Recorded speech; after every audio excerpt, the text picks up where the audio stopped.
Alaikum and welcome again to another episode of our show, Stairway to Paradise. Today's episode, inshallah, is going to be very interesting. It's about death and why human beings might, I'm sure you can relate to this in one way or the other, tend to want to suppress it. But before we get into that, let's look at the answers people had to the following question. How often do you think about death?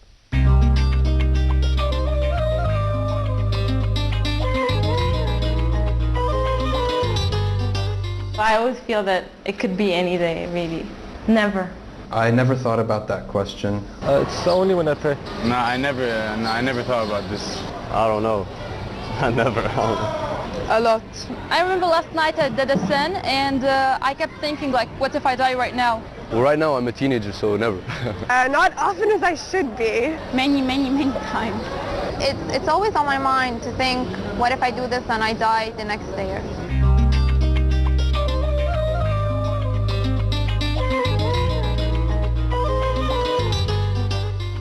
Okay, we're back and we're about to get into this topic, the question of how often do you think about death. But before we do so, we have Matthew Ingalls. You've been on before, but just reintroducing you for anybody watching for the first time. Same with Tariq Al-Gohari. Welcome again, of course, and you've been here before. This is Tariq Al-Gohari. So this idea of thinking about death as opposed to forgetting it or possibly even suppressing it, death, what is death? You know, let's have a little discussion about this from an Islamic point of view.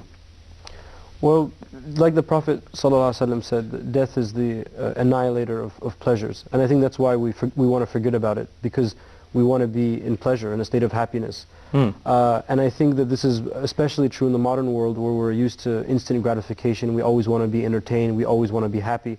So to think of the end of that in a way is to make one sad. Well, let me play what they call devil's advocate for a minute here. So what's wrong with wanting to be happy, wanting to be entertained? Am I not supposed to want that if I'm a good Muslim? No, there's nothing wrong with that. I mean, I think this is part of the purpose of creation, is as to why do we have wealth, to enjoy our wealth? Why do we have food, to enjoy the food? And thank Allah subhanahu wa ta'ala for it. And the more we thank, the more we're given. So we're not going there in that sense. No, Again, not at all. Not implying you were saying that, but some people, when they hear these things, they project their own fears immediately. Of course. And I was just trying to kind of balance it. Well, okay, having said that, so there's a halal way, a permissible way to enjoy things, which is actually not only permissible but recommended and sometimes required, because you have to eat, you have to thank Allah, right? The Prophet ﷺ did say, when asked if he was told whether he wanted to be a king prophet or a just servant of God prophet, meaning he wasn't a king. He wasn't given a lot of dominion in the world. He chose to not have dominion.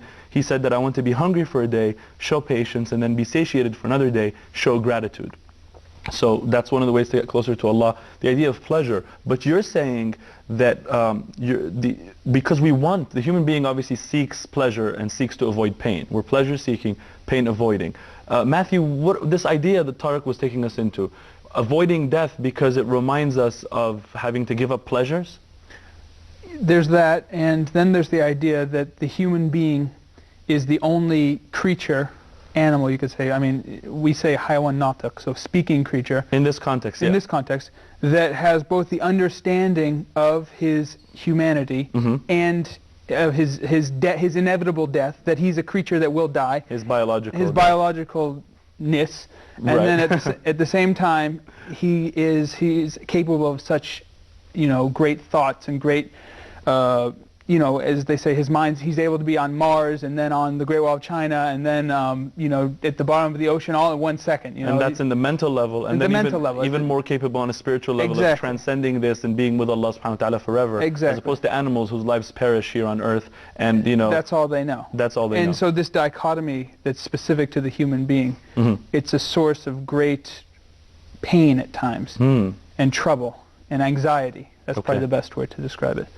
And I think this is perhaps the reason why most people don't want to think about death. Or it's not that they even think about it enough to not want to think about it. It's that everything in this world is designed, more or less, or in this modern world, to get us away from the remembrance of death. Well, I'm glad you say us, because I know that when you said most people, you included us all, three of us here in the studio, in it. I mean, we all have our fair share of wanting to subconsciously suppress the idea that we could go. I think it's a very natural thing, and nothing to be ashamed of. I don't know if you'd agree with me with this interjection. Of course, yeah. Yeah, but then just because, again, some of the people watching might, again, another potential, impediment there. Well, you guys what you're all pretending, talking about death right now. It is a touchy topic, and this is why I make these disclaimers.